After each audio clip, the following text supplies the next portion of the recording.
வணக்கம். இது people English series. இந்த வீடியோல நம்ம ஸ்டெப்ன்ற வார்த்தை வர்ற மாதிரியான 5 phrasal verbs பார்க்க போறோம். ஸோ எப்படி யூஸ் பண்றது, ஒவ்வொரு phrasal verbக்கு என்ன அர்த்தம் அப்படின்றத தெரிஞ்சுக்கலாம். இதுல நம்ம பார்க்க போற 5மே ரொம்ப சிம்பிளான phrasal verbs. நம்ம ஃபர்ஸ்ட் பார்க்க போறது ஸ்டெப் அசைடு. பொதுவா ஸ்டெப் அசைடு அப்படின்றப்போ நம்ம என்ன சொல்லுவோம், ஒரு பக்கமா தள்ளி நில்லு, ஒதுங்கி நில்லு, இந்த மாதிரி நம்ம சொல்லுவோம். ஒதுங்கி நில்லுங்கிறப்போ நம்ம வழியில நிக்கிறாங்க, ஒதுங்கி நில்லுங்கிற அர்த்தத்திலையும் நம்ம சொல்லுவோம். இல்லைன்னா ஒருத்தவங்க நல்ல பொசிஷன்ல இருக்காங்க, ஹை பொசிஷன்ல இருக்காங்க, பட் ரொம்ப வருஷமா இருக்காங்க அப்படிங்கிறப்போ நீங்களே அந்த பொசிஷன்ல இல்லாம நீங்க இறங்கிட்டு ஒதுங்கி நின்னு சின்னவங்களுக்கு யங்ஸ்டர்ஸ்க்கும் வழிவிடுங்க அப்படி சொல்றதுக்கும் நம்ம இதே மாதிரி தமிழ்ல சொல்லுவோம் இல்லையா. ஒதுங்கி வழிவிடுங்கிறதுக்கு 2 அர்த்தம் இருக்கிற மாதிரி ஸ்டெப் அசைடுக்கும் அதே 2 அர்த்தங்கள் இருக்கு. 2 விதமாவும் நம்ம யூஸ் பண்ணலாம். இப்போ ஒருத்தவங்க என்னோட வழியில நிக்கிறீங்க, கொஞ்சம் தள்ளிக்கோங்க, நான் போய்க்கிறேன் அப்படின்னு சொல்லுவோம் இல்லையா. Please step aside, you are in my way. Please step aside, you are in my way. இப்ப அதே மாதிரி ஒருத்தவங்க ரூம் வாசல்ல நின்னாங்க, கொஞ்சம் தள்ளிட்டு ஒதுங்கி நின்று எங்களுக்கு உள்ள போக அலோ பண்ணாங்க அப்படின்னு நம்ம சொல்லுவோம் இல்லையா. She stepped aside and allowed us into the room. She stepped aside and allowed us into the room. இப்போ நாம ஒரு ஆபீஸ், ஒரு கம்பெனி அந்த மாதிரி இல்லைன்னா இதை வந்து ஒரு கட்சி இருக்கு, அந்த கட்சியில ரொம்ப வருஷமா ஒருத்தர் தலைவரா இருக்காரு அப்படின்னா அடுத்தவங்களுக்கு வழிவிடுறது, எப்படி வேணா இதை வச்சுக்கலாம். பட் இங்க வந்து நம்ம ஒரு ஆபீஸ் ரிலேட்டட் சென்டென்ஸ் எடுத்துட்டு இருக்கோம். இப்ப என்னுடைய சேர்மன், எங்க சேர்மனுக்கு வந்து ரொம்ப வயசாயிடுச்சு. ஸோ அவர் ஒதுங்கிட்டு ஒரு யங்ஸ்டர் வந்து இந்த கம்பெனியை லீட் பண்றதுக்கு ஏதுவாக அவர் ஒதுங்கிக்கிறதுன்னு முடிவு பண்ணிட்டாரு. ஸோ இந்த இடத்துல ஒதுங்கிக்கிறது அப்படின்னா ரிசைன் பண்ணிட்டு அடுத்தவங்களுக்கு வழி விடுறது. So our chairman has decided to step aside to let someone young lead the company. Our chairman has decided to step aside to let someone young lead the company. இப்ப அதே மாதிரி ஒருத்தவங்களை வந்து ரிசைன் பண்ண சொல்றாங்க, பட் கம்பெனியே ரொம்ப ஒரு குழப்பமான சுச்சுவேஷன்ல இருக்கிற சமயத்துல அவர் அந்த மாதிரி ரிசைன் பண்றதுக்கு விரும்பல, தயாரா இல்ல. So he is not willing to step aside amidst chaos. He is not willing to step aside amidst chaos. இப்ப கடைசியா பார்த்தோம் இல்லையா 2 எக்ஸாம்பிள்ஸ். அந்த இடத்துல ஸ்டெப் அசைடு எப்படி யூஸ் பண்ணுமோ அதே அர்த்தத்துல நம்ம ஸ்டெப் டவுன்ங்கிற phrasal verbையும் யூஸ் பண்ணலாம்.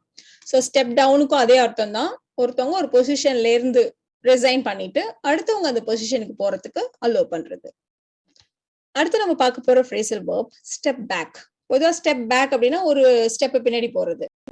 இன்னொரு அர்த்தம் என்னன்னா, ஒரு நிமிஷம் நம்ம செய்யறதை ஸ்டாப் பண்ணிட்டு நல்லா யோசிக்கிறது, அனலைஸ் பண்றது, இன்னொரு பக்கம் பிளான் பண்றது, வேற ஆங்கிள் பாக்குறது, அதே ப்ராஜெக்டையோ ஒரு விஷயத்தை நம்ம என்ன பண்றோமோ அதையே இன்னொரு ஆங்கிள் பார்த்து அதை இன்னும் பெட்டரா பண்றதுக்கு என்ன மாதிரி பண்றதுன்னு யோசிக்கிறது. ஸோ இந்த அர்த்தத்திலையும் நம்ம ஸ்டெப் பேக் அப்படின்ற phrasal verbை நம்ம வந்து யூஸ் பண்ணுவோம்.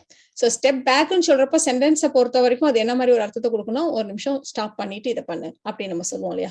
ஸோ அந்த மாதிரி அர்த்தத்துல தான் இதை நாங்கள் யூஸ் பண்ணுவோம்.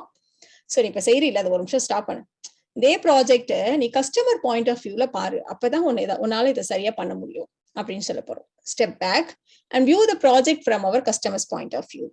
Step back and view the project from our customer's point of view. அதே மாதிரி ஒரு வேலையை ஆரம்பிக்கிறதுக்கு முன்னாடி, இல்ல நீ வேலையை செய்ய ஆரம்பிச்சிட்டீங்க, இல்ல ஒரு நிமிஷம் ஸ்டாப் பண்ணு, முதல்ல உன்னுடைய ஸ்ட்ரென்த் அண்ட் வீக்னஸஸ் எதுன்னு ஐடென்டிஃபை பண்ணு, உன்னுடைய ஸ்ட்ரென்த் எதுவோ அதை பேஸ் பண்ணி இதை ஸ்டார்ட் பண்ணு அப்படின்னு சொல்றதா இருந்தா you need to step back and identify your strengths and weaknesses. You need to step back and identify your strengths and weaknesses. Step forward. Step ஃபார்வர்டுக்கு 2 அர்த்தம் இருக்கு. முன்னாடி போறது, இல்லைன்னா முன் வருதல், அதாவது ஒரு விஷயத்த ஒரு ஹெல்ப் பண்றதுக்கு முன் வருதல். இந்த அர்த்தத்திலையும் நம்ம ஸ்டெப் ஃபார்வர்டை யூஸ் பண்ணுவோம். சாதாரண அர்த்தத்துல நான் வந்து எட்ஜ் எங்க இருக்கு, எட்ஜை பாக்குறதுக்காக கொஞ்சம் முன்னாடி போனேன், I stepped forward to see the edge. இது வந்து நார்மலான அர்த்தத்துல நம்ம இங்க சொல்லியிருக்கோம். அடுத்தது வந்து நாம ஹெல்ப் பண்றது. ஸோ யாரும் எனக்கு உதவ முன் வரவில்லை, no one stepped forward to help me.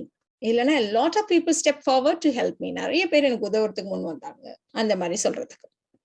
அடுத்து நம்ம பார்க்க போற phrasal verb step in. Step inனா உள்ள நுழையிறது. He stepped into the room அப்படின்னு சொல்லுவோம், ரூம்குள்ள நுழைஞ்சான் அந்த மாதிரி சொல்றதுக்கு. உள்ள நுழையிறதுங்கிறப்போ இன்னொரு அர்த்தத்திலையும் சொல்லுவோம் இல்லையா. ஒரு ஆர்கியூமெண்டோ ஒரு ஃபைட்டோனா நம்ம இடையில பூந்து அதை ஸ்டாப் பண்ண ட்ரை பண்ணுவோம் இல்லையா. ஸோ அதுக்கும் நம்ம உள்ள நுழையிறதுன்னு சொல்லுவோம். அதே அர்த்தத்திலையும் நம்ம ஸ்டெப் இன் யூஸ் பண்ணுவோம். இப்போ அவங்க சண்டை போட ஆரம்பிச்சிட்டாங்க, அதனாலதான் நான் உள்ள நுழைய வேண்டியதாயிடுச்சு, அந்த சண்டையை ஸ்டாப் பண்றதுக்காக நான் உள்ள நுழைய வேண்டியதாயிடுச்சு அப்படின்னு நம்ம சொல்றோம். I had to step in as they had started fighting. I had to step in as they had started fighting. இப்போ இதே மாதிரி எல்லாம் நல்லா தான் போயிட்டு இருந்துச்சு, இவன் ஏன் தேவையில்லாம உள்ள நுழைஞ்சு எல்லாத்தையும் குழப்பினான் அப்படின்னு நம்ம சொல்லுவோம் இல்லையா. சோ ஏதோ ஒரு விஷயத்த தப்பா பண்ணி எல்லாத்தையும் ஸ்பாயில் பண்ணிடுறத நம்ம வந்து ஃபவுல் அப் அப்படின்னு நம்ம சொல்லுவோம். ஃபவுல் திங்ஸ் அப் அப்படின்னு நம்ம பிரிச்சு போட்டிருப்போம். சோ எல்லாம் கரெக்டா தான் போயிட்டு இருந்தப்போ when everything is running smoothly, why must he step in and foul things up? ஏன் உள்ள பூந்து எல்லாத்தையும் இப்படி பிரச்சனையாக்கணும்? Why must he step in and foul things up? When everything is running smoothly, why must he step in and foul things up? அதே மாதிரி ஒரு team சில பேர் கிரிட்டிசைஸ் பண்றாங்க அப்படின்னா வந்து அவங்கள வந்து ப்ரொடெக்ட் பண்றதுக்காக, டிஃபெண்ட் பண்றதுக்காக அவர் உள்ள நுழைஞ்சாரு. உள்ள நுழைஞ்சு அவர் தன்னுடைய பாயிண்ட்ஸ்ல எடுத்து வச்சாரு, இந்த மாதிரி சொல்ல போறோம். So he stepped in to defend his team from unfair criticism. He stepped in to defend his team from unfair criticism. Step out. Step outக்கு ஒன்றும் நிறைய அர்த்தங்கள்லாம் இல்லை. ஸ்டெப் அவுட்னா வெளில வர்றது, அவ்வளவுதான். ஸ்டெப் அவுட் நம்ம ஒரு ஷார்ட் டிஸ்டன்ஸ்க்கு, கொஞ்சம் ஒரு ஷார்ட் பீரியட் ஆஃப் டைம்க்கு போறது தான் நம்ம வந்து ஸ்டெப் அவுட் அப்படின்ற ஃப்ரேசல் வெர்ப் வச்சு சொல்லுவோம்.